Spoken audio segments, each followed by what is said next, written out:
दोस्तों नमस्कार। आज मैं इतिहास का एक महत्वपूर्ण टॉपिक जिसका नाम है मुस्लिम लीग। मुस्लिम लीग के बारे में हम लोग जानेंगे और इससे संबंधित जितने भी क्वेश्चन हो सकता है हम लोग देखेंगे। फिर इसके बाद एमसीक्यू के तहत में अगला एक दूसरा वीडियो में आपके एमसीक्यू के तहत में कुछ क्वेश्चन आएगा। लेकिन फिलहाल हम लोग इसके बारे में जानेंगे मुस्लिम लीग की स्थापना क्यों किया गया था, मुस्लिम लीग की स्थापना करने का उद्देश्य क्या था, क्यों स्थापना किया गया था, इन सब के बारे में देखा जाएगा। तो दोस्तों ध्यान इस बात का रखिएगा कि मुस्लिम लीग की स्थापना उस समय होती है बंगाल विभाजन के बाद। ठीक है, डेट लिखा हुआ है, देखिए 30 दिसंबर 1906 को मुस्लिम लीग की स्थापना होती है। लेकिन इससे पहले एक बात ध्यान रखिएगा, 1 अक्टूबर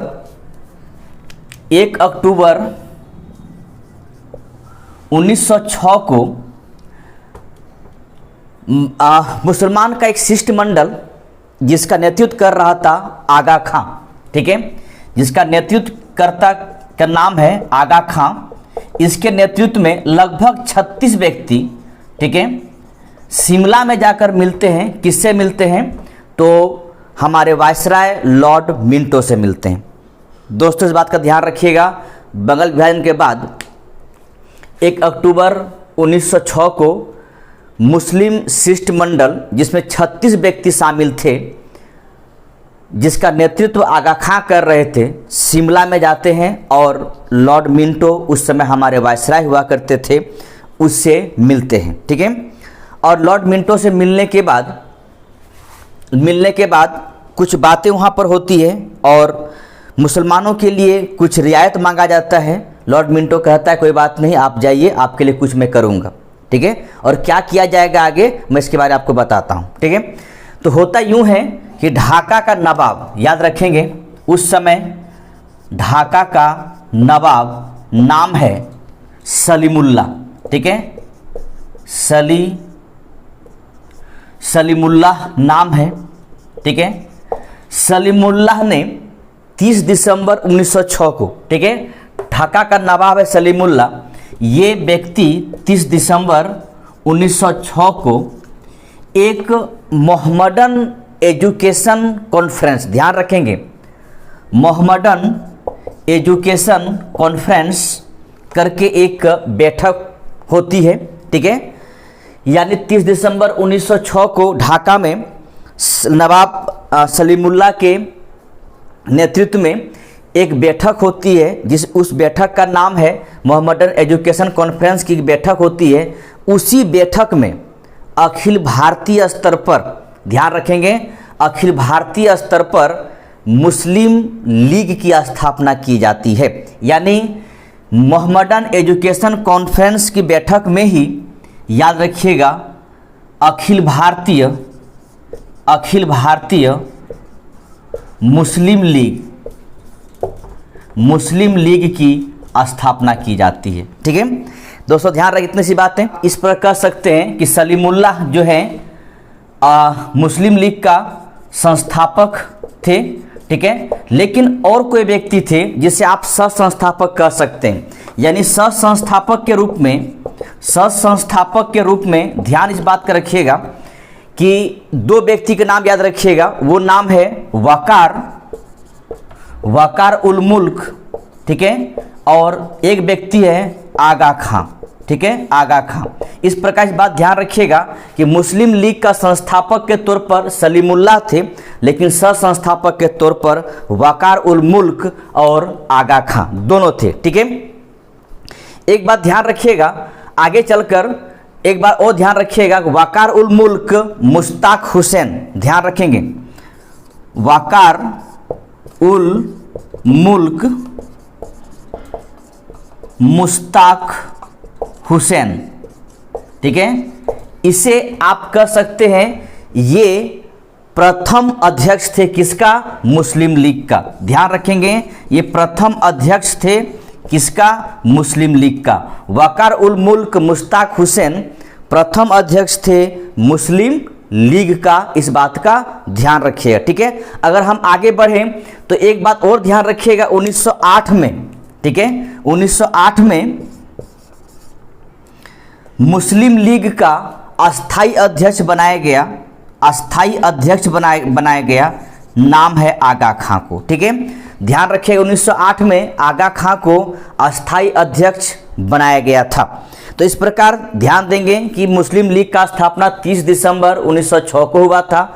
1 अक्टूबर 1906 को कुछ मुस्लिम लोग यानी शिष्टमंडल एक शिमला जाते हैं और हमारे वायसराय लॉर्ड मिंटो से मिलते हैं और उससे कुछ रियायत की बात किया जाता है। उसी समय ढाका नवाब सलीमुल्लाह ने 30 दिसंबर 1906 को ढाका में ही मोहम्मदन एजुकेशन कॉन्फ्रेंस में मुस्लिम लीग की स्थापना किया जाता है। उसके बाद आप कह सकते हैं संस्थापक के तौर पर सलीमुल्लाह, लेकिन सह संस्थापक के तौर पर वकार उल मुल्क और आगा खां भी हुआ करता था, ठीक है। अगर हम मुस्लिम लीग का प्रथम अध्यक्ष की बात करें, इस बात का ध्यान रखिएगा, प्रथम अध्यक्ष के तौर पर वकार उल मुल्क मुश्ताक हुसैन और 1908 में आगा खां को अस्थाई अध्यक्ष चुन लिया गया था मुस्लिम लीग का, ठीक है। नेक्स्ट बातें अगर किया जाए कि इसका क्या उद्देश्य था मुस्लिम लीग का स्थापना का, ठीक है। उद्देश्य क्या था, अगर उद्देश्य देखा जाए तो मुस्लिम लीग की स्थापना का 2 उद्देश्य मुख्यतः रूप से, ठीक है। उद्देश्य तो बहुत सारे हो सकते हैं, लेकिन मुख्य रूप से 2 ही उद्देश्य था। उद्देश्य ये था, पहला था कि मुसलमानों में ब्रिटिश सरकार के प्रति निष्ठा बढ़ाना, ठीक है।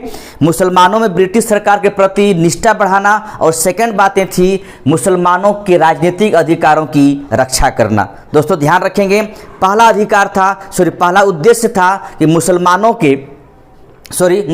में ब्रिटिश सरकार के प्रति निष्ठा बढ़ाना और मुसलमानों के राजनीतिक अधिकारों की रक्षा करना। ये 2 उद्देश्य था मुस्लिम लीग का, ठीक है। मुस्लिम लीग का पहला अधिवेशन हुआ था 1907 में, ध्यान रखिएगा 1907 में, और यह अधिवेशन हुआ था कराची में। ध्यान रखेंगे 1907 में हुआ था और पहला अधिवेशन कराची में हुआ था। ध्यान रखेंगे 1908 में दूसरा अधिवेशन होता है, ध्यान रखिएगा, और ये होता है अमृतसर में, ठीक है। अमृतसर में होती है दूसरा अधिवेशन मुस्लिम लीग का, और इसका अध्यक्षता कर रहे थे सैयद इमाम, ठीक है। सैयद इमाम इसका अध्यक्षता कर रहे थे सैयद इमाम, और इसी अधिवेशन में मुसलमानों ने ब्रिटिश सरकार से कुछ रियायत मांगा था। इससे पहले 1906 मांगा ही था, उससे मुस्लिम लीग का स्थापना नहीं हुई थी। जब शिमला में मिलने के लिए गए थे शिष्टमंडल, उस समय भी रियायत मांगे थे, और वही बात दोबारा दोहराएं कब, 1908 में, जब अमृतसर में अधिवेशन हो रहा था मुस्लिम लीग का, जिसका अध्यक्ष थे सैयद इमाम।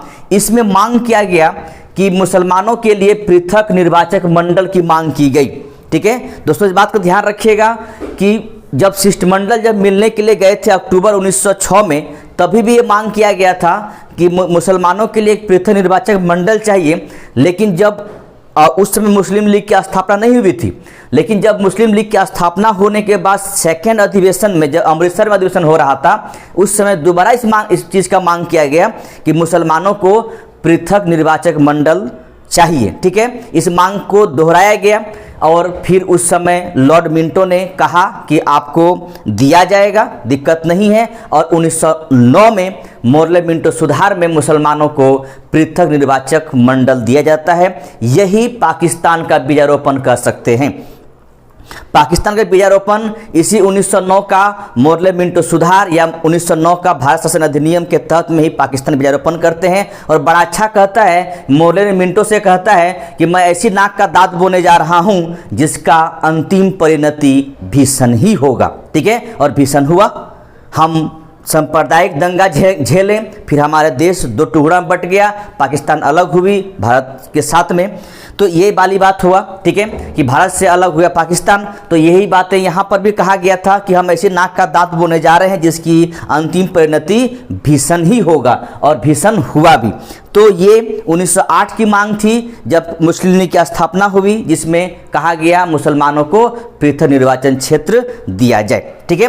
नेक्स्ट एक बात ध्यान रखेंगे, मोहम्मद अली जिन्ना जो है, ठीक है, मोहम्मद अली जिन्ना मुस्लिम लीग के साथ में 1913 में जुड़ते हैं, ठीक है। उससे पहले मुस्लिम लीग से जुड़े हुए नहीं थे, और इसी ने 1913 में पुनर्गठन किया मुस्लिम लीग को, और बहुत अच्छा नाम दिया गया जिसका नाम था ऑल इंडिया ठीक है, ऑल इंडिया मुस्लिम लीग, ठीक है, Muslim league, all India Muslim league नाम दिया गया, ठीक है, ध्यान रखेंगे, ऑल इंडिया मुस्लिम लीग नाम दिया गया। तो इसने जिन्ना साहब ने क्या किए, 1913 में मुस्लिम लीग का पुनर्गठन किया और ऑल इंडिया मुस्लिम लीग नाम दिया गया और 1913 में मुस्लिम लीग से जुड़ा भी। एक व्यक्ति का ध्यान नाम याद रखिएगा, हमारे बहुत बड़े सरोजनी नायडू, ये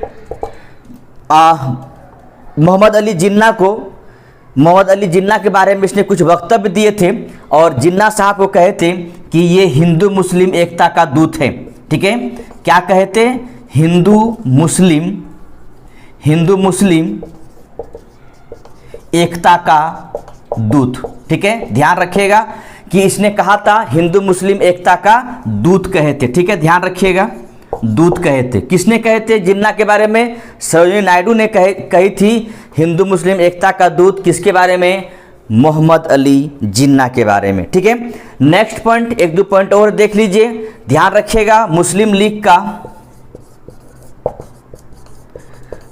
लीग का मुख्यालय, ठीक है, मुख्यालय कहाँ था, ध्यान रखिएगा, वो था लखनऊ में, ठीक है।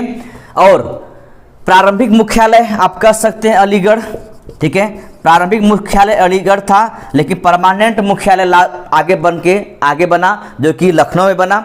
और लंदन में भी मुस्लिम लीग का शाखाएं खोली गई, ठीक है, लंदन में भी मुस्लिम लीग की शाखाएं खोली गई, ठीक है, लीग की शाखाएं खोली गई। इस लीग की शाखा, जो मुस्लिम लीग की शाखाएं लंदन में खोली गई, इसका संस्थापक के तौर पे थे अमीर अली, ध्यान रखेंगे, इसके संस्थापक के तौर पे थे अमीर अली। बस इतना सी बातें हैं जो कि ध्यान रखिएगा मुस्लिम लीग के बारे में। तो इस बात का ध्यान रखिएगा कि मुस्लिम लीग के बारे में जो भी क्वेश्चन पूछा जाएगा, इससे बाहर कोई क्वेश्चन नहीं होगा, इतना ध्यान रखिए, ठीक है। लेकिन एक बात ध्यान रखिएगा कि सरोजिनी नायडू ने ही कही थी जिन्ना के बारे में कि ये हिंदू मुस्लिम के एकता के दूत हैं। थैंक यू दोस्तों, धन्यवाद, जय हिंद, जय भारत।